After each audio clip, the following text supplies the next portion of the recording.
I'll do that to you. And Django ClassiText and PyMaging.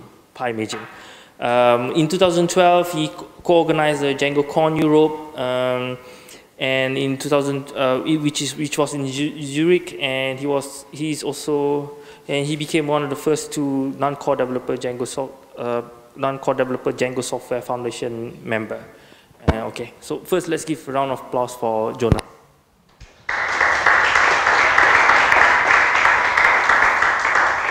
Thank you. And thank you, Iqbal, for the introduction. So yeah, Iqbal covered most of those things already. My name is Jonas Obrist. I'm from Switzerland. I currently live in Tokyo. My GitHub page, if you want to check out my other stuff. My Twitter, if you want to heckle me in 140 characters, or my email, if you want to send me more feedback than 140 characters. And yeah, as I said, he covered basically all of it. I'm django-cms core developer, one of them. I'm actually not the person that wrote it initially. Quite a few people tend to have that idea because I give talks about django-cms all the time that I actually came up with the idea. That's not the case. I joined it fairly late in the cycle, about 3 years ago. Yeah.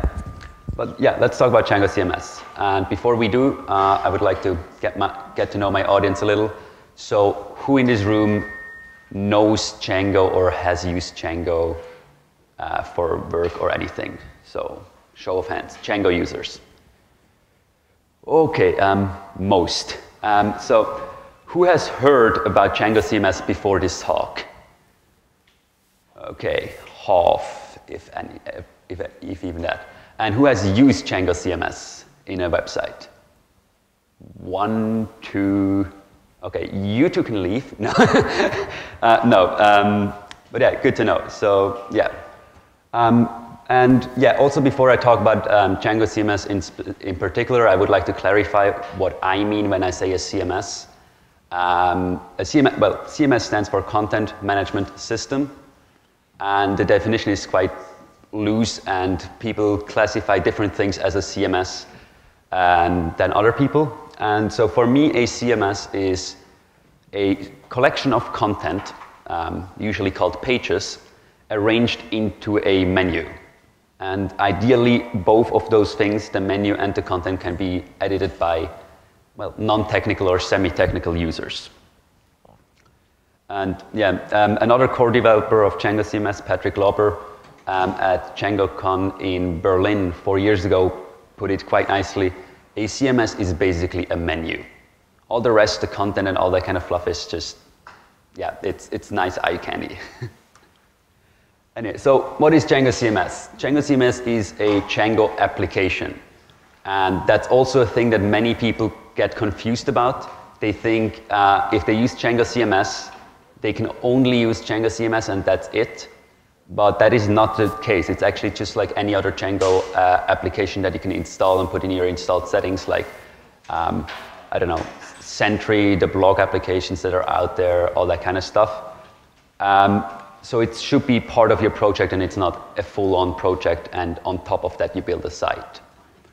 As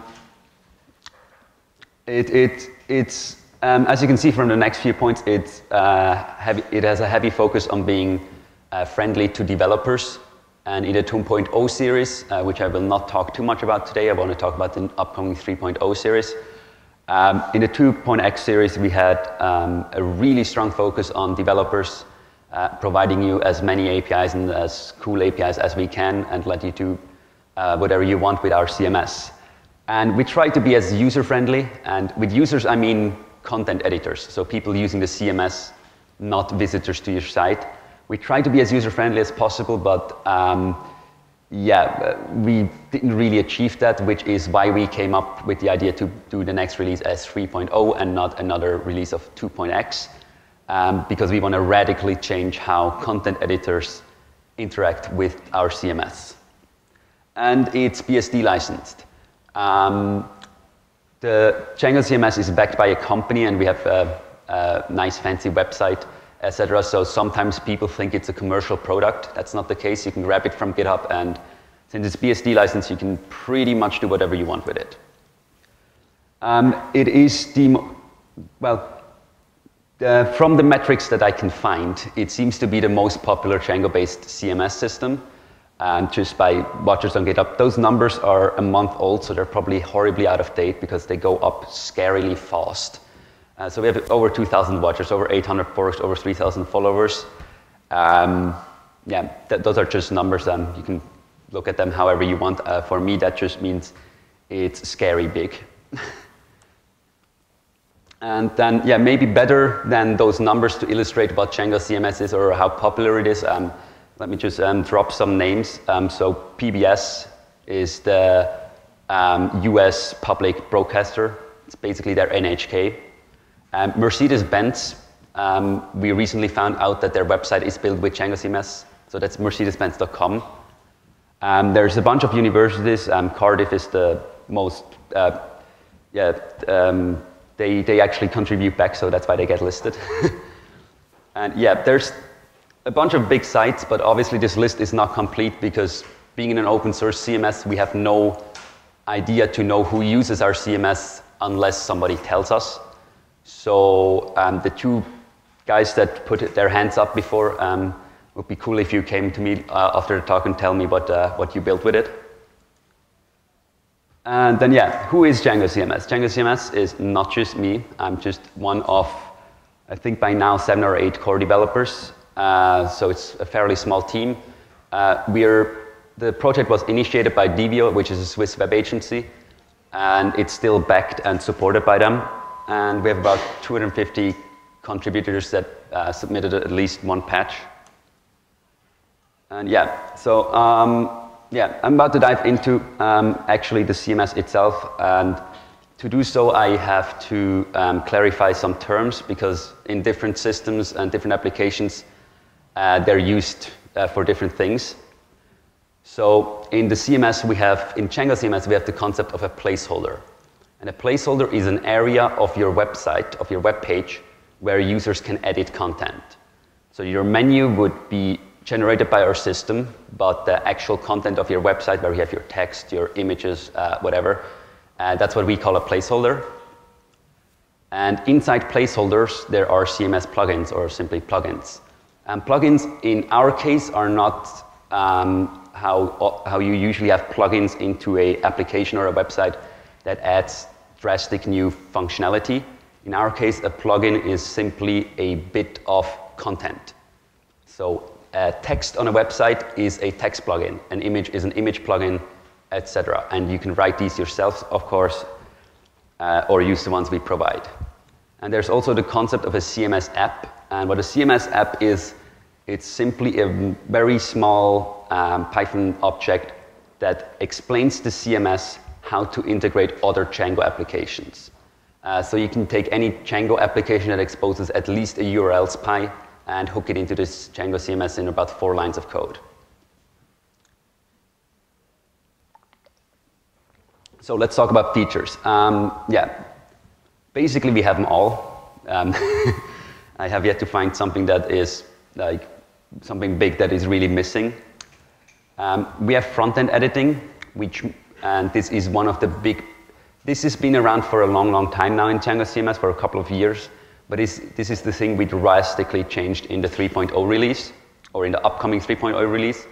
And it aims to be a user-friendly UI to edit content on a Django CMS website. Because as those of you familiar with Django itself know, Django provides this nice admin site out of the box. The problem with the Django admin site is for non-technical users, it can be really hard to use or understand. And in a CMS that is very, well, the C stands for content, so content is very important. So you actually, when you edit your content, you would like to see your content in your site. And that's what front-end editing lets you do. You actually are on your front page, and you say, I want to edit this text, and then you edit that text and you save it. And the cool thing about that is that since recently, you can actually use this in your third-party applications. Like, you don't have to use Django CMS itself. You can just use this whole functionality of front-end editing in your own app, especially in the 3.0 release. I will show you some screenshots later and explain there exactly what you can do. It's plugin based, so basically django-cms core itself, all it provides you is a menu or a page tree and APIs to work with that page tree. APIs to add plugins, to add content to your website, APIs to add apps, APIs to do all kinds of fancy stuff. And again, this whole plugin system, again, is also usable by your own application. So if you write a blog, instead of using, I don't know, TinyMCE or some other form of input field, you could just use what is called a placeholder field, which turns your blog body into a CMS placeholder, which means you can use all the plugins you wrote or installed for the CMS. So let's say you have a cool plugin that interacts with let's say you have a shop and you have a plugin that can interact with your product database. And you might want to use that plugin that shows your cool products in a really nice way in your blog instead of like copying HTML snippets around or kind of stuff like that. It is, you might have noticed that by now, but it is very, very extensible. That's a really focus point of us, especially for me as a developer. You can pretty much change everything. You can even change the whole way the menu is built. You can modify the menu however you want. You can just get rid of all our default content types and install your own or write your own. You can just hook all your apps you have into the CMS using CMS apps. And there's also a bunch of third-party apps that already provide this out of the box, which is nice. It has because the CMS is basically a page tree, standard Django permissions just don't cover it for us. Standard Django permissions, for those that are not familiar with it, are basically, can a user edit this type? So in this case, that would be a page. But the problem for us is if you have a large website, you might have editors that only are allowed to work on one area of the website. They cannot change the home page, they can change the jobs page if they're HR, for example. So what we did is we built a hierarchical permission system. So you have your page tree and you can say that user has access to this page and everything below. That user has access to only this page and stuff like that. And it uses standard Django users and groups, so at least you can reuse that part.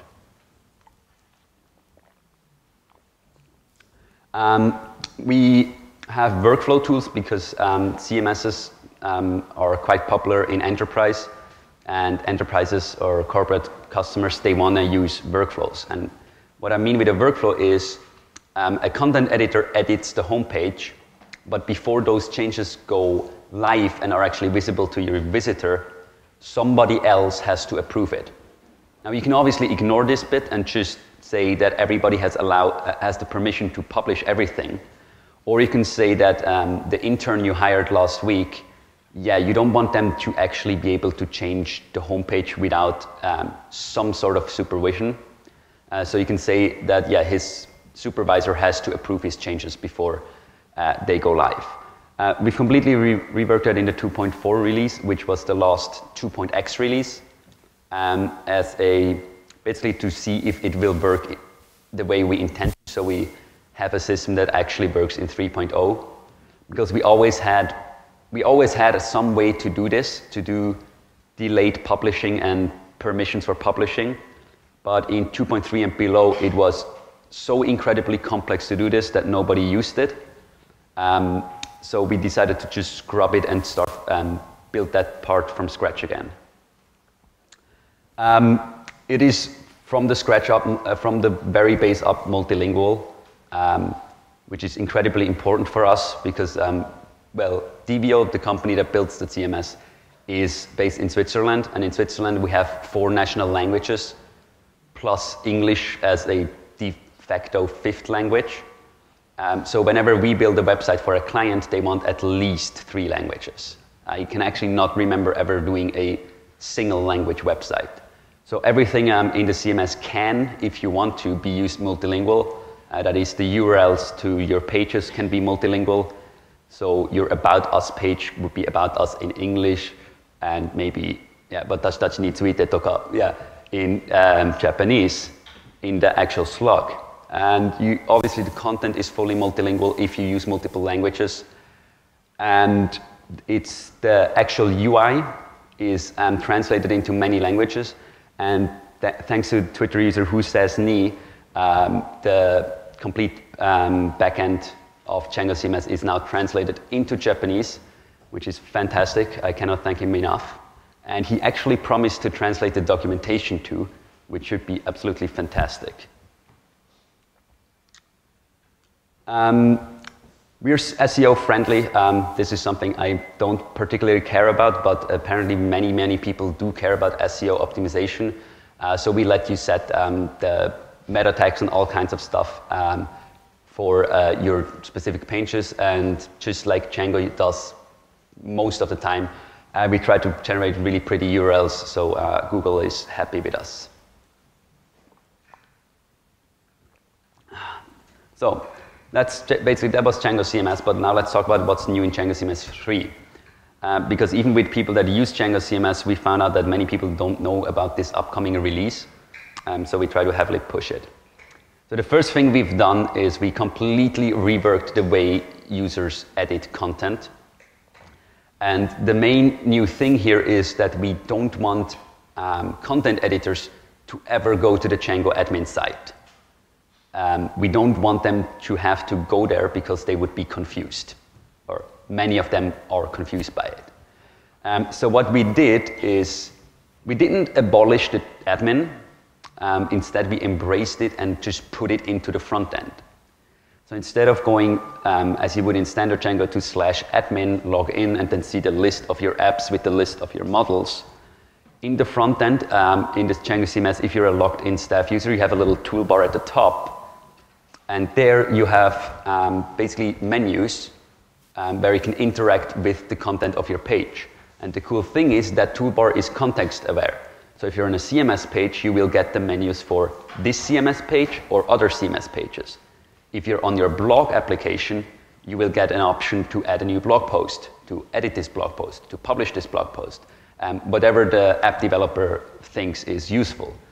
And so the options that the user has to choose from reflect the content on the page, which makes it way more natural for users to interact with it. Also, in the 2.4 release, or in the 2.x releases, we had something we called the everything turns blue mode, where we would actually alter the CSS and the HTML of your content, which worked in most cases, but in a lot of cases, it just broke the user's CSS. And so they didn't use front-end editing, they went to the back-end because, yeah, we mess with their CSS. So we've gotten rid of that. We don't actually edit your HTML. Well, we inject a little bit of HTML, but we don't edit your CSS anymore. So now in our front-end editing, what you see is actually your homepage, just with the little toolbar at the top. We've massively simplified and improved the whole publishing workflow. It's now just a single button in the toolbar, and there's no more. There used to be support that you can say that you can actually have hierarchical publishing permissions. So intern A changes a website, asks supervisor B, please accept these changes. Supervisor B accepts them. Then he asks his superior, etc. And it would just go on forever and ever. And to set it up was just very confusing, and very few people actually need multiple level of approval for this kind of content.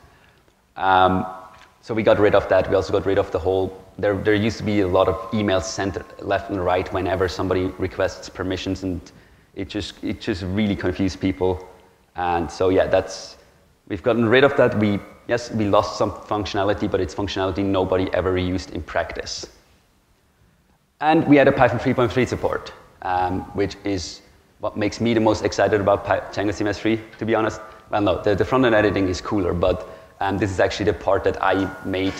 That's my big contribution to django-cms 3, is I one day just sat down and went like, let's see if we can do Python 3 support, because we had a Django 1.5 support. And I'm going to talk about that a little bit more later, but it turned out it wasn't all that hard.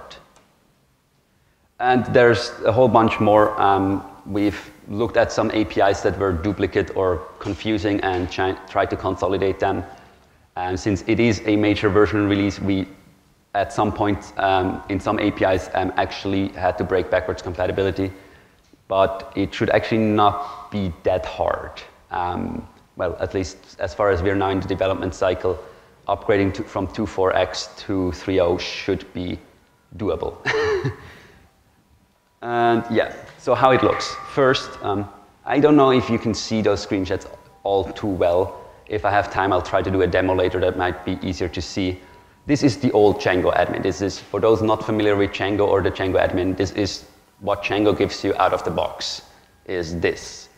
And it's ordered by Python modules and then database tables in those modules, and not ordered logically by business logic. So if you didn't write the code, it can be really weird why like one model is at the bottom and the other one is at the top. And this is the django-cms 2 backend. We had backend editing in django-cms 2, and it's more or less a standard Django admin, except for the lower part, which is our plugins.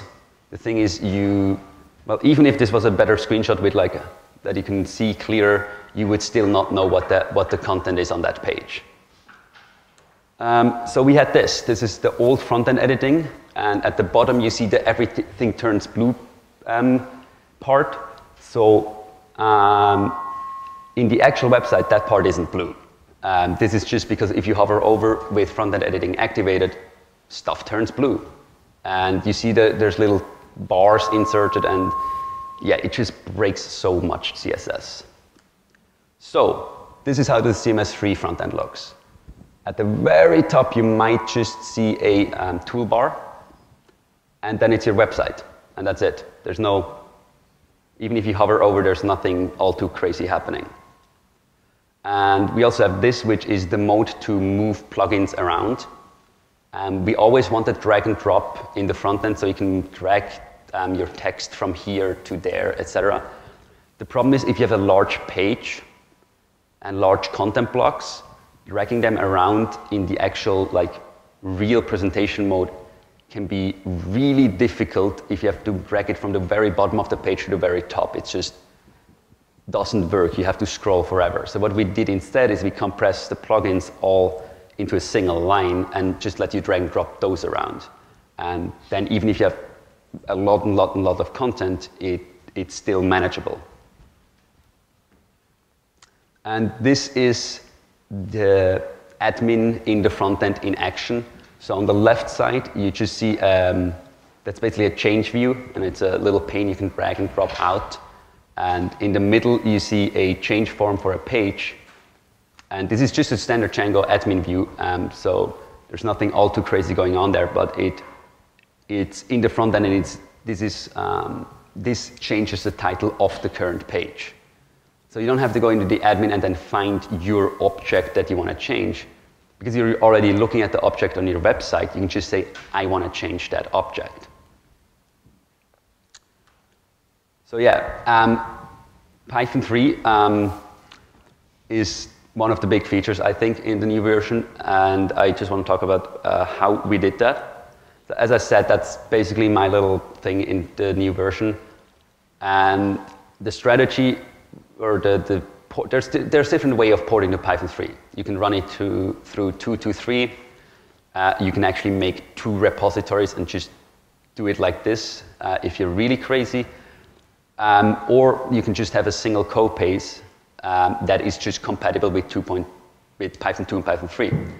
And from the very start, it was clear to all of us that that's the only way for us to go, so we can still accept patches and everything.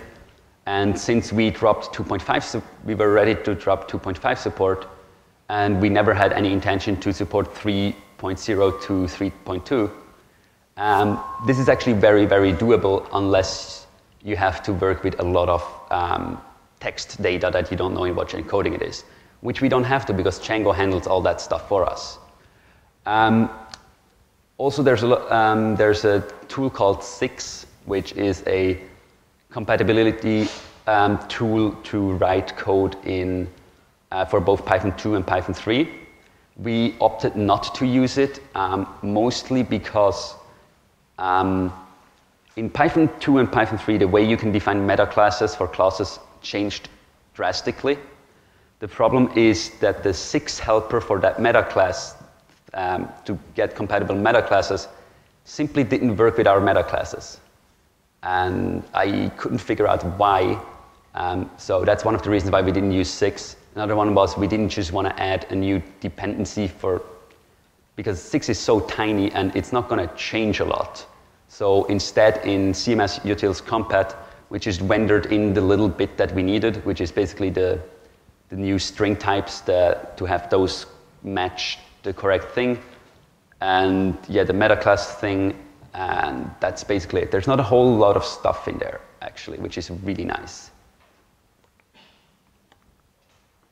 So yeah, there were a few problems, obviously, when porting.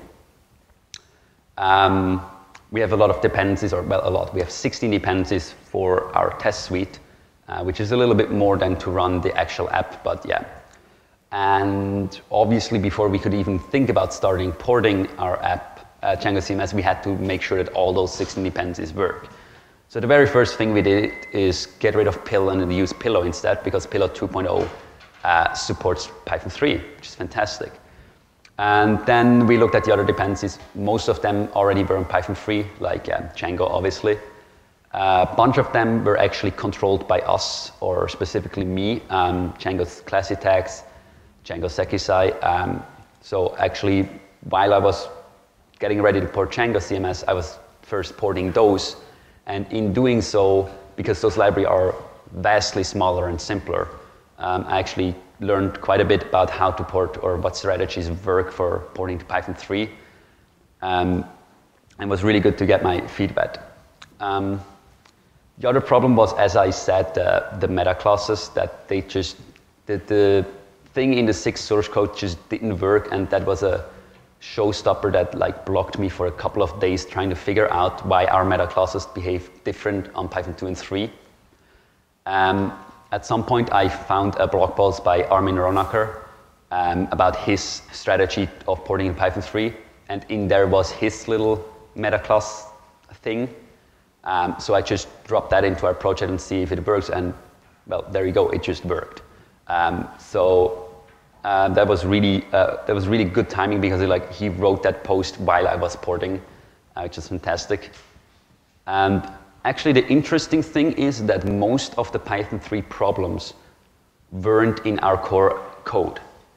Most of the problems that we had were actually in our test suite. Because our test suite has a lot of, for example, strings to compare to the output, etc. So that was just tedious going through all the strings, and where necessary, add a B in front or a U and make sure they're the correct type. But also in our test suite, we use a lot of Python constructs that are, well, maybe not that common in normal applications, like a whole ton of context managers and all that kind of stuff, and look at exceptions and things like that. And it just turned out that that part is harder than actual code. Just normal code we wrote, most of it was already Python 3 compatible, except for a few imports that changed and stuff like that. So yeah, if you want to port to Python 3, and I think it's getting about time that you should think about it if you have a open source project that you don't want to abandon. The first thing you should do is decide which Python versions you want to target. I think there was a talk earlier today about how you can support 2.5 all the way through to 3.3. That is certainly possible. However, my recommendation would be 2.7, maybe 2.6, and 3.3, because 3.3 and 2.7 are pretty much the same except for a bunch of imports and the thing that print changed. So that part is not that hard. You just need a few imports that depend on the version, and you should be more or less good to go. And the thing you really need to have before even thinking about porting to Python 3 is obviously a test suite. You need a lot of tests. You always need tests, like all your applications should have tests anyway, but it's even more important for porting to 3 because the way I ported was just run the test suite. Okay, it fails with a bunch of syntax errors. Let's go change those syntax errors. Run the test. Oh, it fails with import errors. Let's fix those. And just keep running the tests until the tests at least don't error anymore, and then they start failing. And then you look at what actually changed between Python versions that can actually explain why your tests behave different. And this is also the link to the blog post I mentioned before that has some really great tips on how to port to Python 3. And I really recommend you read that if you think about it. So, how am I doing on time?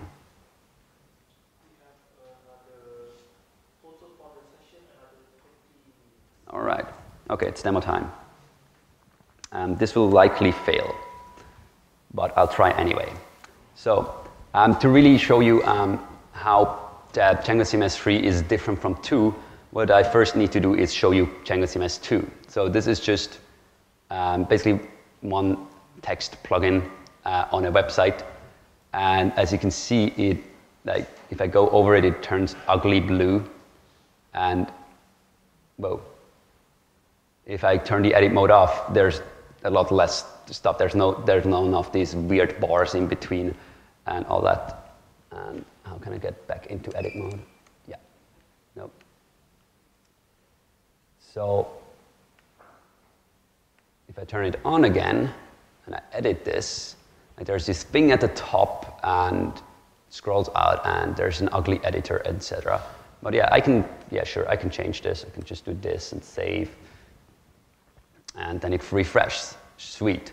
But now at the bottom here, well, you see there's this home, and I can't edit this. Like there's no blue thing over it, and that's because that's the page title.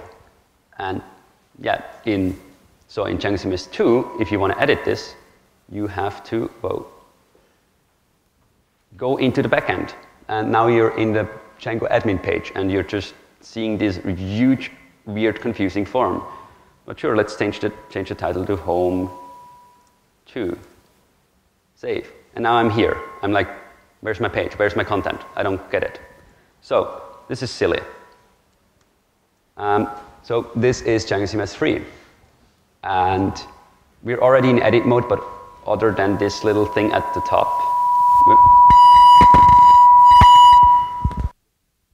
Okay. Yeah.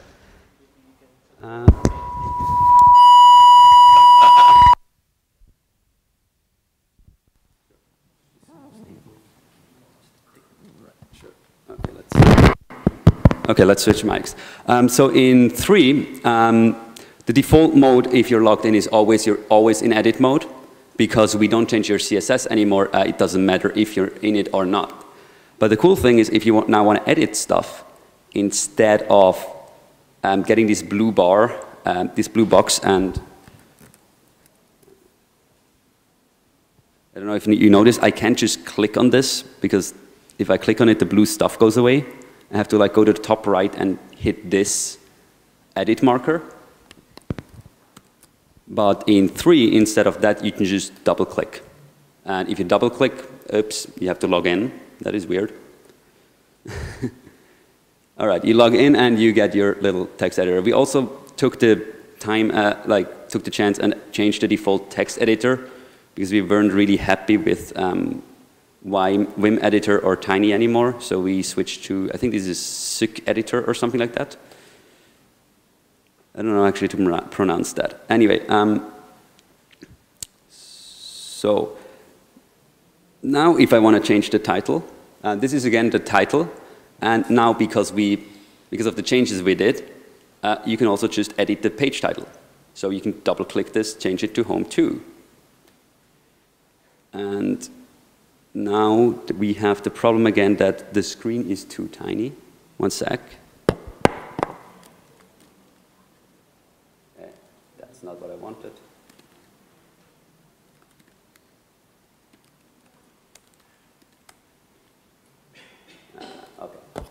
screw that, I don't find it. Anyway, and what also before, if you wanted to, well, if you wanted to move plugins around, you basically couldn't do that in the front end. So I want to move this plugin down here. Like I can't drag it, I can drop it. No, I had to go to the back end. Stop logging me out. And a feature that very few people actually knew exists is that you can, at the very left side, drag it and drop it. So we sort of had drag and drop, but it is weird because we told our customers always to be in the front end and work there, but sometimes go to the back end because stuff isn't there in the front end, and they were really confused about where to do stuff. So let's see if I can get this to work. Edit and, no, not draft, structure. Build.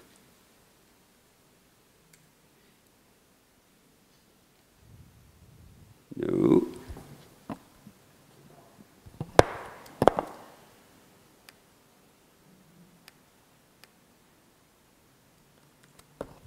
Yeah, the front-end editing doesn't really work on extremely tiny screens like this one, which is why I just had to do this little hack of making my browser wider. But this is the structure mode, how we call it, where you build your content structure or add new content. And we wanted to separate this from the view where you edit content, because when you edit content, you really want to know what your content is, what it looks like inside your page. If you want to fill in content, you just want to do it fast. And also in this view, you can drag and drop stuff around. So I can drag this picture here, I can drag the Japanese text over here. Well,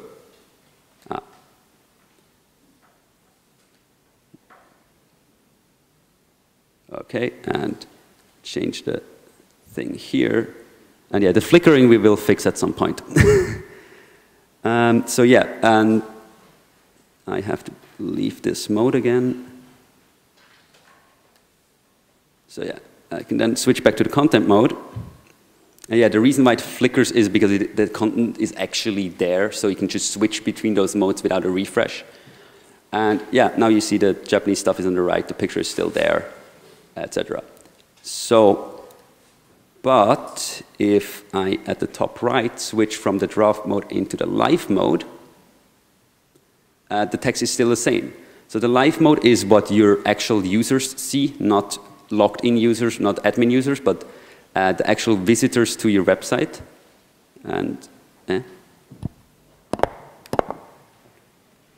yeah, this is still the same, but I can, as an admin, I can change my homepage and send the link to my boss, and if he's logged in, he can see the changed version, and then if he's really happy with what we did in the draft mode, you can say publish changes. And now the changes are published, they're live. There's obviously also a way to revert back to your previous draft. If you made a mistake and you didn't see it during Q&A, you can go back. And yeah, and at the top here, no clue why it says no.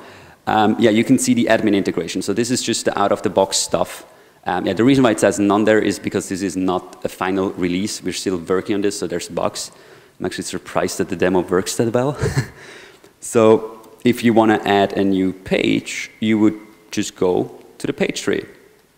And this is just a normal admin, the backend admin, but we just show it in this little thing and add a nicer style on top of it so it doesn't look as extremely old as the Django admin. And yeah, I can recover, delete the pages, add new pages. If I had more than one page on this example, I could drag and drop them around to build my menu. And yeah, if you develop an application for django-cms, you can just, there's APIs for you to add new items either to the existing menus, you can even remove them, or just add new menus and buttons and make it so that your admin change forms can be shown in the front end. Or even, it doesn't have to be a change form, it just has to be any views you use, so you can just make actions that are toggle buttons and stuff like that. So yeah.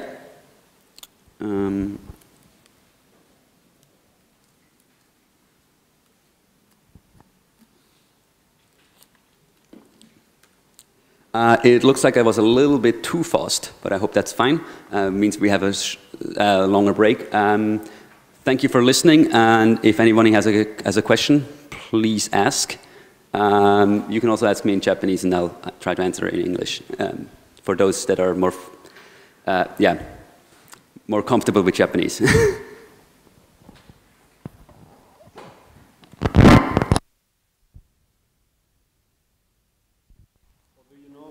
I think it's okay.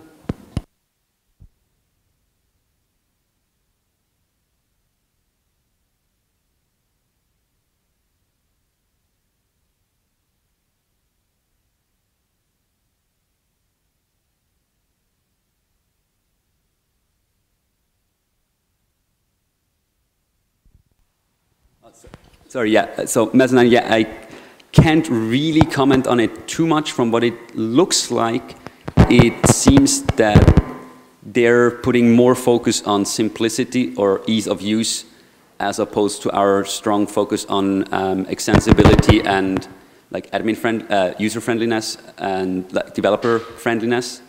I might be completely wrong there, but yeah, that's basically how I see it.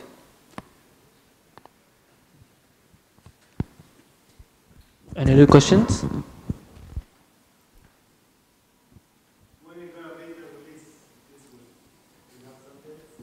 Yeah, okay, so the question was when will this be released? This is the question we get all the time since we announced 3.0.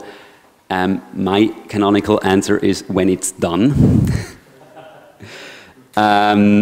I can tell you though that this is not actually true. We have a secret release date, but we will not announce it because, yeah, people will just be upset if we don't meet it, and let's say soon.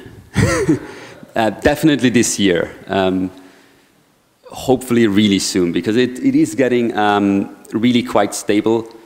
To be honest, we already start using it. And so from using it, not on production sites yet, but sites we developed right now. So until they go live, it has to be released. But yeah, so we know there's a few edge cases, a few rough edges still to figure out, but it is fairly stable, yeah. Yeah, What about Django Shop? So Django Shop is another project by Devio. It is, the name says Django Shop, so it might sound like it's a shop you can just install and use, and you have your little e-commerce platform. It's not like that, because again, we really love the APIs and developers. So what Django Shop is it's a shop framework for Django. So it gives you a lot of boilerplate that every shop needs, like a way to handle checkout processes, payment gateway APIs, and all that kind of stuff. But you still have to write your own plugin model. So I guess your question is what is going on with Django Shop, right?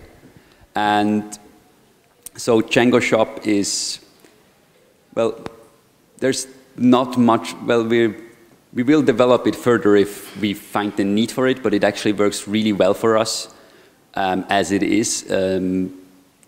The previous maintainer of it left the company, so, well, we still maintain it. It's not like we have no maintainer for it, don't get me wrong, but we just don't have the need for development right now, and we don't see a lot of engagement in the community to like just, yeah, maintain it with the help of them. So if the need comes up to add new features or whatever, we will definitely do that. But right now the project, we're pretty happy where it is. Does that mean Django Shop is open for if anyone is interested in taking an active role? I guess so. I mean, if somebody wants to really maintain it and work with it, sure, talk to us. We would always love to have more contributors also to django-cms. Please contribute. We really love pull requests and stuff. Okay, do we have any other questions before we go for the group photo session? Okay, I guess we're okay. Thank you, Jonas. Thank you. All right.